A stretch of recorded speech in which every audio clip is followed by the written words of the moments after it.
Rightio, second instalment of these rambles. So outside today, we're going to talk about spending major time on minor things. So a lot of people, and this fucking baffles me, I don't understand the thought process, is they want to get like a better squat or better deadlift or bench press. So instead of actually doing more of each of those movements and practicing it, they fuck off and do a variation. So like, classic example, deadlift. They want to get a bigger deadlift. So instead of doing more deadlifts, they go squat. And granted, building a squat should build up your deadlift, but at the same time, half you guys just need to actually build technical proficiency, all right? So your actual movement patterns are probably pretty garbage. So if you actually spend more time focusing on that, and particularly the technique of it, so if you have one main day where you do your heavy side, and then another day where you're doing a technical variation relative to your issues, which for most people on a deadlift should be a pause. Because if your lockout shit, you're shit off the floor in terms of positioning. So you should do a pause. If you're weak off the floor, your tightness is shit, so you should probably do a pause.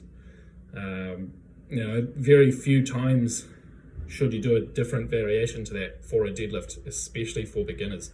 The better your form and the tighter you are, the stronger you'll be. So if you have a main day where you focus on the strength and another day where you focus on the technical aspect, you will get better. Bench press is a funny one, because quite often I hear guys say, yeah, they want to bench 2 plates, 3 plates. So instead of bench pressing properly, they bounce the shit off the chest and go do dumbbells, and then wonder why they've gotten 10 kilos stronger on dumbbells, but their bench is still shit.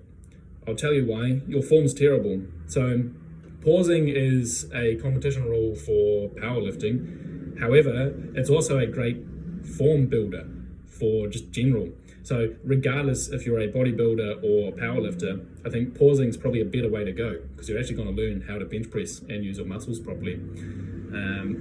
So for instance, I like long pauses for people who have no leg drive. Because when you're holding something on your chest for a long time, you're going to use whatever you can to throw the fucker up. So I give a lot of long pauses. If you know how to use your legs, but your lockout's garbage, go without legs and just build raw strength. A lot of people, terrible bench press form. They can't tuck their shoulders, they can't actually engage their legs, they don't brace their abs, and they wonder why their bench is shit. It's because your form's shit. So if you fix that, you're golden. And then you can worry about your dumbbells and your incline bench and your pec flies. But for the most part, your form is probably garbage. I think if you can't bench 100 kilos, assuming that it's not like double your body weight. So if you're about 75 kilos more and you can't bench 100 kilos, there's a big issue there, and it's probably your form. So if you fix that, 100 should be really easy to get to. It's not an extreme amount, realistically. It might be at a commercial gym because not many people bench press, and it's because they don't know how to. So stop bouncing them too. That's just dumb, because all it's going to do is ruin your motor pattern, especially when it gets heavy. You want to bounce it, and then you won't know how to guide it. Plus, you're missing a bit of chest engagement from there. So even in terms of pure bodybuilding status, you're better to pause it. Same with squats. People have shit squats, but they don't actually work on their technique. They just load the bar and then wonder why their back hurts or their hips hurt. They shouldn't hurt if you do it properly. And the only times they will start to ache or get stiff is if you're maxing out, which is part of the cause if you're peaking.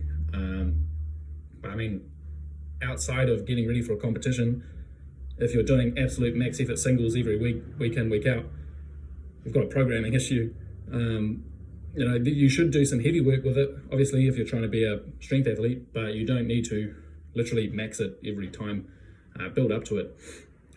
I don't know. Just, again, pauses for squats, probably the best thing you can do, because if you're weak out of the bottom, you're not bracing properly, so pause it. If your technique goes to shit out of the bottom, pause it. If you're having issues on keeping tightness on a squat, pause it.